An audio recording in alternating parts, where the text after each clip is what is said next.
तर फ्रेंड या व्हिडिओमध्ये आपण डिस्कस करणार आहे निफ्टी बँक निफ्टी आउटलुक सोबतच इंट्राडेमध्ये कशाप्रकारे आपण ट्रेड प्लॅन करू शकतो त्यामागचं लॉजिक काय असणार आहे तर आपण स्टार्ट करू. व्हिडिओ ओनली फॉर एज्युकेशन पर्पजसाठी क्रिएट करतो आहे. कुठल्याही प्रकारे बाय किंवा सेल रिकमेंडेशन नाही आहे. सगळ्यात पहिल्यांदा येऊया आपण थोडंसं ग्लोबल मार्केट सेंटिमेंट जर आपण बघायला गेलो currently then global market sentiment still positive आहे. त्यामध्ये डाउजोन S&P नॅसडॅक ओके सगळे all looking flat to positive okay positive नोटमध्ये आहेत. आणि आपलं गिफ्ट निफ्टी जर आपण बघायला गेलो तर गिफ्ट निफ्टी पण थोडंसं पॉझिटिव्ह आपल्याला दिसतं आहे. ओके तर ग्लोबल सेंटिमेंटमध्ये तर काही अडचण नाही आहे. ग्लोबल सेंटिमेंट तर पॉझिटिव्ह आहेत. आता जर का थोडंसं आपण इंडियन मार्केट आपलं जर का मार्केटवरती आपण बघायला गेलो थोडंसं आपण बँक निफ्टीला on a weekly time frame किंवा डेली टाईम फ्रेमला जरी आपण कन्सिडर करायला गेलो तर बँक निफ्टी एकाच रेंजमध्ये अडकले जे की मार्केट फॉल झालं इथून. त्यानंतरनं मार्केट इथून एक अपसाईड मोमेंटम दाखवायचा प्रयत्न केला. अगेन डाऊनसाईडला यायला लागला. अगेन एक अपसाईड मोमेंटम दाखवायचा आज पण प्रयत्न केला होता. तर वन स्टेप व्हेरी इम्पॉर्टंट की तर बरेच दिवस मार्केट कन्सॉलिडेशन झाले आहे. ओके जर का मार्केटला रॅली करायचं असेल देन व्हेरी हाय प्रोबॅबिलिटी आहे की जर का मार्केट 50,800 च्यावरती जर का सस्टेन राहिला तर एक चान्सेस आहे की एक अपसाईड मोमेंटम कंटिन्यू करू शकतं. इथे गॅप पेंडिंग आहे. मे बी गॅप फिलअप करायला थोडंसं मार्केट थोडंसं अपसाईड मोमेंटम प्लॅन होऊ शकते. किंवा सपोज एकच कंडिशनला पॅनिक सेल ऑफ ह्याच्यामध्ये येणार जर का मार्केट ह्याचा जो लो आहे जो की 49,600 याच्या खाली जर का सस्टेन राहिला 1 or 2 days देन मार्केटच्या खाली एक मोमेंटम एक डायरेक्शनल मोमेंटम आपण प्लॅन करू शकतो. इधर अपसाईड और downside just weight for breakout. इथं एक ब्रेकआउट याचा वेट करूया आपण. त्यानंतर एक चांगले रेंज ब्रेकआउट ह्याच्यामध्ये एक्सपेक्टेड आहे. इधर जर का अपसाईड झाला तर हे मिनिमम हे जे प्रिफोर सपोर्ट जे होते ते आता ॲक्टिंग ॲज अ रेजिस्टन्स तर एक 52,000 एक सायकोलॉजिकल नंबर आहे. जर का इथं सध्याच्यावर सस्टेन राहिला तर एक प्लॅन होऊ शकतो इथं गॅपचा. त्यानंतरनं स्लोली आपण 52,000पर्यंत एक रॅली एक्सपेक्टेड करू शकतो. बट जर का सपोज मार्केट अपसाईडला ब्रेक नाही झाला फेक ब्रेकआउट आला फेल्युअर आला देन डाऊनसाईडला जर का आला देन मग 49,000 एक सायकोलॉजिकल नंबर आहे. आणि त्यानंतरनं 48,000 हे जो दोन सायकोलॉजिकल नंबर आहेत ह्याच्यासोबत डाऊनसाईडला जास्त मोठी स्पेस नाही आहे. बट अपसाईडला रिस्ट्रिक्शन क्लिअर कट दिसतेच. हे जे पूर्ण एरिया आहे हा clear cut strong resistance area आहे. बट बॉटम साईडला एक चांगला सपोर्ट ह्याच्यामध्ये डायरेक्टली सायकोलॉजिकल नंबर वाईज जे की आपलं 4 जून 5 जूनचं जे इलेक्शनचा डे होतं तर त्या लेवलला आहे. म्हणजे बॉटम साईडला कुठल्याही प्रकारे स्ट्रॉंग सपोर्ट बघायला भेटत नाही आहेत. बट टॉप साईडला रेजिस्टन्स स्ट्रॉंग आहे. त्यानंतर ओव्हरऑल जर का नेचर बघायला गेलो देन ओव्हरऑल स्ट्रक्चर थोडंसं निगेटिव्ह आहे. इथं साईडवे जायचा प्रयत्न करते. एकच कंडिशनला हे पॉझिटिव्हला बनू शकते. इफ एनी रिझन मार्केट जर का ह्याच्यावर सस्टेन राहिला तर 53,000च्यावर सस्टेन राहिला तर मार्केटमध्ये चान्सेस आहेत की हे जो फॉल आला होता इथून हा आता रिकवर करायला प्रयत्न करू शकतो. थोडंसं आपण जर का निफ्टीला बघायला गेलो देन निफ्टीमध्ये पण आपल्याला काय दिसतंय तर निफ्टीमध्ये एक रेंज ऑलरेडी ब्रेकआउट आलेला होता कालच्या डेला. आज एक्सपेक्टेड होतं की याच्यामध्ये एक गॅप फिलअप व्हायची प्रोबॅबिलिटी सगळ्यात जास्त होती तर त्यावेळेला आपण प्लॅन केला होता.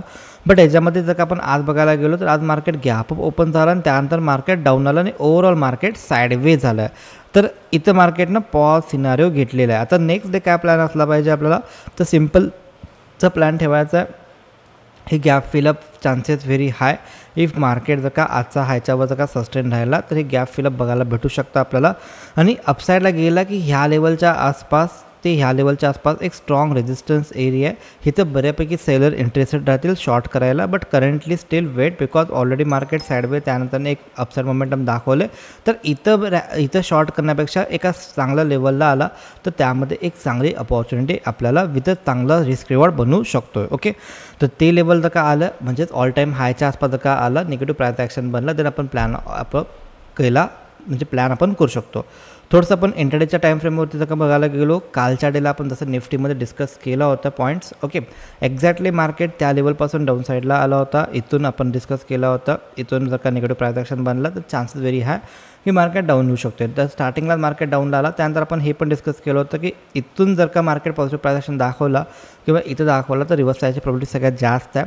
आणि बरोबर इथून मार्केट रिव्हर्स झाला आहे इथून मार्केट डाऊन आलं आणि आपण हे पण डिस्कस केलं होतं की जर का ह्या दोन लेनच्या मध्ये कुठं जर राहिलं तर चान्सेस आहे की मार्केट साईडवे जाऊ शकतं. ओके तर सेम टू सेम सिनारिओ झालेत. आणि जर का तुम्हाला असं नॉलेज कंटेंट जिचं की फायदा घेऊन तुम्ही तुमचं चांगलं ट्रेडिंग जर्नी स्टार्ट करू शकता जर का पाहिजे असेल देन व्हॉट्सअप करू शकता. डिस्क्रिप्शन सेक्शनमध्ये नंबर आहे तिथून तुम्ही व्हॉट्सअप करू शकता. इंटरेस्टिंग प्राइस ॲक्शन दिसते आणि एकदम चांगलं प्राइस ॲक्शन दिसते. कधी ना कधी येणाऱ्या डेजमध्ये एक्सपायरी पण आहे. तर एक्सपायरीच्या टाईमला जर का ह्याच्यामध्ये एक चांगली रॅली यायची असेल ओके, तर आपल्याला इथं एक चांगली रॅली बघायला भेटते जी की हा लेवल आहे, कारण की मल्टिपल टाईम ऑलरेडी टेस्टेड आहे.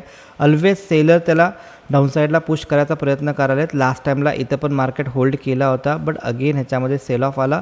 त्यानंतर आता पण ट्राय करायला मार्केट ह्या लेवलच्या आसपास होल्ड करायला. कदाचित उद्याचं मार्केट गॅप अप ओपन झाल्यानंतर ह्या रेंजमध्ये का मार्केट राहिलं तर उद्याच्या दिवशी पण जर का मार्केट साईडवे गेलं, फॉर एक्झाम्पल उद्याच्या दिवसाला पण मार्केट साईडवे जर का गेलं तर एक ट्रेंडी मार्केट आपण ह्याच्यावरती किंवा ह्याच्या खालती बघायला भेटू शकते एक्सपायरी डेला. आणि एक्सपायरी डेला ऑप्शनचे प्रीमियम चांगले फिरतात. आणि इथं जर का आपण बघायला गेलो तर इथं एक गॅप आहे जी की पेंडिंग आहे, एक्सपेक्टेड आहे की तिथंपर्यंत येऊ शकते. तर हे पण मोठे टार्गेट, मोठा डायरेक्शनल मार्केट आपल्याला बघायला भेटू शकते इफ उद्या और परवा ओके, मंगळवार किंवा बुधवारी जास्त प्रोबॅबिलिटी आहे. आणि जर का मंगळवार बुधवारी पण नाही गेलं तर मग डेफिनेटली गुरुवार शुक्रवारी कधी ना कधी तर अपॉर्च्युनिटी येईल, बट 100% अपॉर्च्युनिटी येऊ शकते. फक्त जस्ट आपल्याला हे जो एरिया ह्या एरियाचं रेस्ट करायचं, ह्या एरियामध्ये जोपर्यंत मार्केट आहे तोपर्यंत कूल डोकं ठेवायचं. ज्यावेळी हे ब्रेकआउट येईल किंवा हे ब्रेकडाऊन येईल एक चांगलं प्राईस ॲक्शन बनलं आहे, मस्त प्राईस ॲक्शन बनलं आणि एक चांगली रॅली, जसं की अशी रॅली ना अशी चांगली रॅली ह्याच्यामध्ये येऊ शकते ओके. तर ते आपण प्लॅन करू शकतो. बट इनिशियल डेला आता करंट कंडिशनला जर का मार्केट ह्याच्यामध्ये कुठं ओपन झाला ओके, वेट करा, अवॉइड करू शकता ॲज अ ऑप्शन बायर, किंवा जर का तुम्ही ऑप्शन सेलर असाल तर तुम्ही स्ट्रॅडल ट्रायंगल प्लॅन करू शकता. इफ जर का मार्केट थोडंसं गॅप डाऊन ओपन झालं आणि जर का चुकून जर का 49,900 पासून 50,000च्या आसपास जर का आला पॉझिटिव्ह प्राईस ॲक्शन दाखवला देन आपण ह्याच्यामध्ये अपसाईडचा ट्रेड प्लॅन करू शकतो. चुकून इथे एक गॅप आहे, ती गॅप ऑलरेडी फेल आहे, बट तिथं पण आला तरी पण पॉझिटिव्ह प्राईस ॲक्शन प्लॅन करू शकतो. किंवा जर का मार्केट ह्या लेवलच्या आसपास जर का आला 49,500 पासून 49,200च्या आसपास देन पण ह्या लेवलला पण पॉझिटिव्ह प्राईस ॲक्शन जर का बनला तर रिव्हर्सचा ट्रेड प्लॅन करू शकतो. एकच गोष्टीला शॉर्ट प्लॅनिंग करू शकतो ॲग्रेसिव्हली, जे की मार्केट 51,429च्या आसपास जर का आला निगेटिव्ह प्राईस ॲक्शन दाखवला देन आपण डेफिनेटली शॉर्टिंग प्लॅन करू शकतो. निफ्टीमध्ये येऊया. निफ्टी जर का आपण बघायला गेलो आज ओव्हरऑल निफ्टी साईडवे गेला, त्यानंतर परवा दिवशी म्हणजे फ्रायडेला पण मार्केट थोडंसं अपसाईड गेलं आहे, बट डेफिनेटली साईडवे करत गेलो होता. तर इथं मार्केट बरेच टाईम साईडवे केलं आहे आणि आता इथं एक इंटरेस्टिंग शॉर्ट जे पण शॉर्टर असतील, शॉर्ट ट्रेडिंग करणार असेल ते डेफिनेटली वेट करतात ह्या लेवलची, जे की लेवल ऑलमोस्ट इथून यायला लागला, जे की 24,850 पासून 24,686च्या आसपास ही लेवल यायला लागलं. ह्या लेवलच्या आसपास कुठे पण मार्केट आला निगेटिव्ह प्राईस ॲक्शन दाखवला देन डेफिनेटली शॉर्टिंग प्लॅन करू शकतो. बरेच जणांना हा फ्लॅग अँड पोल पॅटर्न दिसायला आहे, कदाचित त्याला ब्रेकआउटवरती ट्रेड प्लॅन करतील, बट आपल्याला ट्रेड प्लॅन कुठे करायचं आहे, आपल्याला ट्रेड प्लॅन सिम्पल जर का ह्या लेवलच्या आसपास जर का मार्केट आला ओके देन 24,686 पासून 24,852च्या आसपास जर का मार्केट आला आणि त्याच्यामध्ये कुठे तर आपल्याला निगेटिव्ह प्राईस ॲक्शन जर का दिसलं देन आपण त्याच्यामध्ये डाऊनसाईडचा ट्रेड प्लॅन करू शकतो. किंवा सपोज जर का मार्केट ह्या लेवलच्या आसपास आला, कारण की ही तर एकदम चांगले लेवलला शॉर्टिंग अपॉर्च्युनिटी बनते, कारण की रिस्क रिवॉर्ड एकदम बेस्ट आहे आणि त्या लेवलला बरे रिस्क आपली एक SL जरी हिट झाला काही अडचण नाही, स्मॉलेस्ट रिस्क आहे बट टार्गेट मोठे आले त्यामध्ये. तर हे दोन लेवल व्हेरी इम्पॉर्टंट आहेत, फोकस होतील ह्या दोन लेवलच्या आसपास जर का निगेटिव्ह प्राईस ॲक्शन दाखवले तर आपण डाऊनसाईडचे ट्रेड प्लॅन करू शकतो. सपोज जर का मार्केट डाऊनसाईडला नाही अपसाईडला नाही डाऊनसाईडला आला, चुकून जर का मार्केट डाऊनसाईडला आला, जर का आपल्याला ह्या लेवलची वाट बघायची आहे, दोन लेवलचा जर का पॉझिटिव्ह प्राईस ॲक्शन बनला 24,333 पासून 24,303 आणि 24,200 पासून 24,094 पासून ह्या लेवलच्या आसपास जर का मार्केट आला पॉझिटिव्ह प्राईस ॲक्शन दाखवला देन डेफिनेटली आपण अपसाईडचा ट्रेड प्लॅन करू शकतो. इथं जर का मार्केट ह्या लेवलच्या मध्ये जोपर्यंत मार्केट आहे तोपर्यंत इग्नोर इट, मार्केट साईडवे जाऊ शकते, भले याला ब्रेकआउट आला अवॉइड करा. ह्या लेवलमध्ये जर का आपल्याला अपॉर्च्युनिटी भेटली डाऊनसाईडची देन आपण डाऊनसाईडचा ट्रेड प्लॅन करू शकतो. आणि जर का व्हिडिओ कुठं पण आवडला असेल तर डेफिनेटली लाईक करू शकता, लाईक फ्री ऑफ कॉस्ट असतं, त्यासाठी कुठले पण पैसे लागत नाही आहेत ओके. व्हिडिओ जर का आवडला असेल तर डेफिनेटली शेअर करा तुमच्या पण फ्रेंडला. भेटू आपण नेक्स्ट व्हिडिओमध्ये, तोपर्यंत जय हिंद, जय महाराष्ट्र.